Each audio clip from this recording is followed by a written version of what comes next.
Good morning, Kumarites. Kadugtong pa nga po ito kahapon na video. Natapos ko kasi sa kusina maglinis ay diretso na naman nga po ako dito sa tindahan. Nagabi pa nga po ito na pamili pero hindi ko pa na-display. Lagi ngang may OT si Jowa kaya naman hindi nyo talaga nakikita sa aking video. Kaunti nga lang po itong aking napamili dahil araw-araw nga po ako nagpupunta doon. Anan din kasi siya galing sa palengke kaya pag namamalengke nga po ako ng ulam namin ay diretso ako sa grocery. Nabibili ko nga po kaagad kung anong kulang dito sa amin. Namili nga pa ako ng chicheria dahil marami na ngayon pong wala doon. Hanggat may pang-stock, Kumarites, abay mag-stock tayo. Kailangan lang talaga natin tandaan yung FIFO or first in, first out. Lalo na sa ganitong patapos nga po yung taon ay marami din talagang pa-expired. Kaya ako nag-i-stock lang ako ng madami pag alam ko nga po mabenta. Pero pag hindi naman nga po masyado, pinakamarami na nga po yung dalawa. Bumili nga po ako ng maraming Ritsoko, Kumarites, dahil may customer nga po ako na madalas bumili ng tigda 2 peraso. Meron nga pong estudyante na araw-araw nga pong bumibili niyan. Kaya kahit anong dami nga po ng stock ko niya, nauubusan din talaga ako.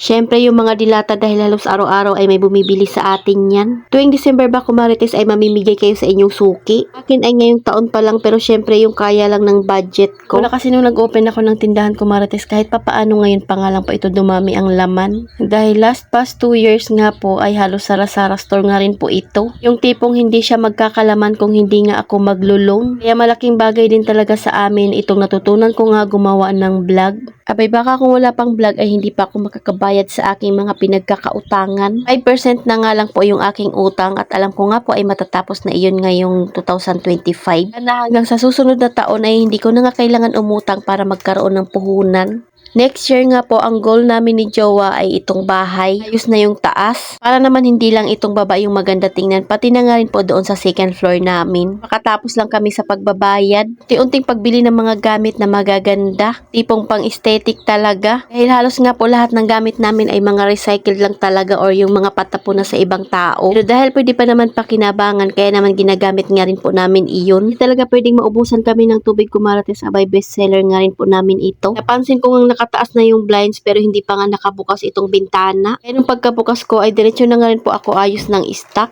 Mga nabili na rin kasi ako mga dilata. Pansin ko nga na wala na palang stock yung mga malalaking toyo. Pati na nga rin po condensed na malaki. Buti na lang talaga yung binili sa akin ay condensed lang na maliit. Ito mga tomato paste nga po ay papaubos ko nga muna iyan bago ulit ako bumili. Kaya pag isa na lang yung stock. Yung mga alak ko naman dyan ay unti-unti nga pong nababawasan yung mga nasa harap. At yung gin naman nga po ay 2 box na lang po yung puno niyan. Dahil yung isang box ay paubos na naman nga, Kumarites. May parcel pa nga po dito pero hindi nga po ito sa akin. Mag-refill na nga muna tayo sa ref, Kumarites, ng mga tubig at soft drinks. So wala din talagang katapusan itong aking ginagawa dito sa loob ng bahay. Dito pa lang ito sa baba. Kaya naman ayaw ko nga mag-umpisang mag-general cleaning sa taas nang wala si Jowa. Dahil bala ko nga pong palitan yung kortina doon, pati na nga rin po yung sapin doon sa sofa. At yung tupiin ko nga, Kumarites, abay tambak na. Bawasan na rin ng kaunti yung mga tupiin doon ng mga anak ko. Pero yung kalat nga abay masakit sa mata kaya naman hindi rin talaga ako nag-aakyat sa taas. Kakaakyat nga lang po ako doon pag matutulog na o di kaya pag nagbibihis. So ayun lang muna, Kumarites. Salamat sa panonood. Follow for more. God bless us.